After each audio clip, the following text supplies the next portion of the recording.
because I've been all over the place. Like, I'm from Michigan. I go to school in Michigan, but I work in Indiana and I studied abroad in a foreign country for a while, and I've been like all over the states. When I develop those relationships with people, I want to keep them, and so it's kind of failed my expectations because I'm not able to keep up with everyone. So I guess I'm just being spread too thin, and that's something that I didn't really expect out of life.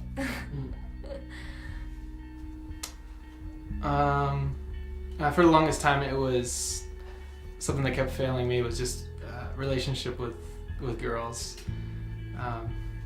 I'm just not, like, I'm 25 years old now, and I'm just not in like that serious relationship.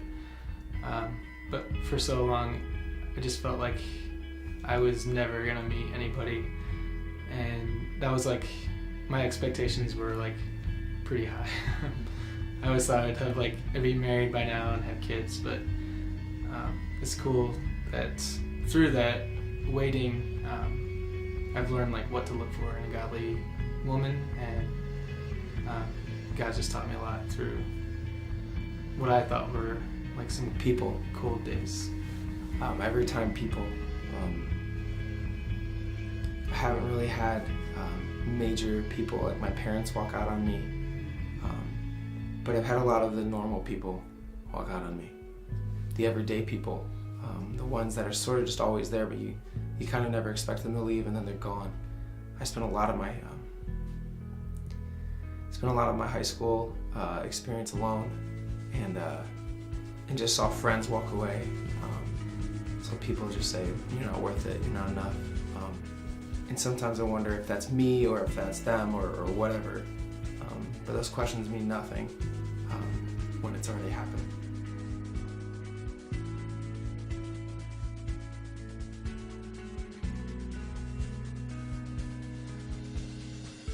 Oh, I would say being a people pleaser. I struggle with trying to get approval from other people, so that can affect my choices to live fearlessly.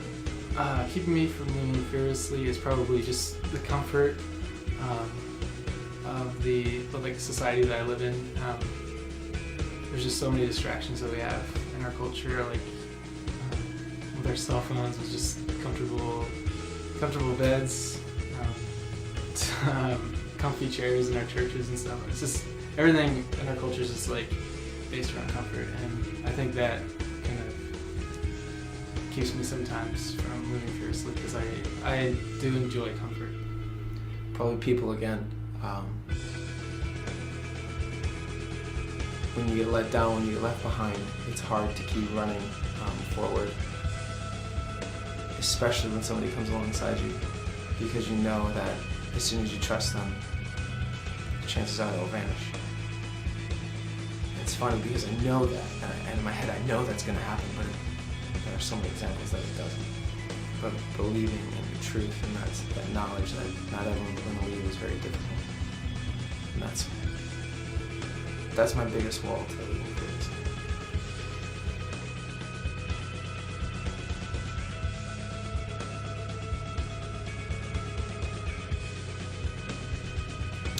When I define myself by my past or things that I'm good at or things that I'm not good at, then I try and kind of fill myself with something that's not God.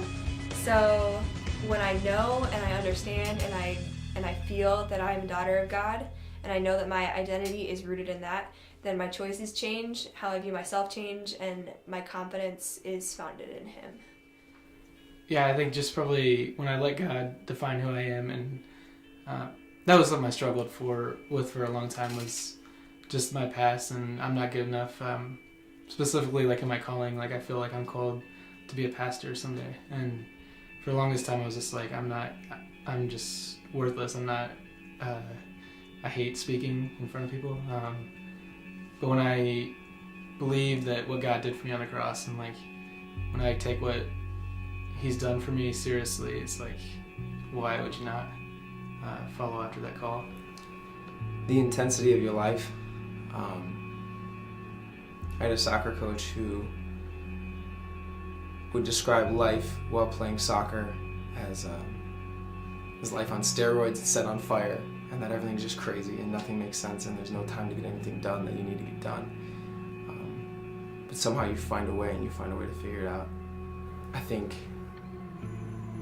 when you live life fearlessly and you don't let your fear and your past define you, God opens doors. I've seen the doors open. And when you're not afraid to step through those doors, things get crazy and things get wild. And the whole time you're wondering, how am I still standing? And yet you aren't tired. And the whole time you're wondering,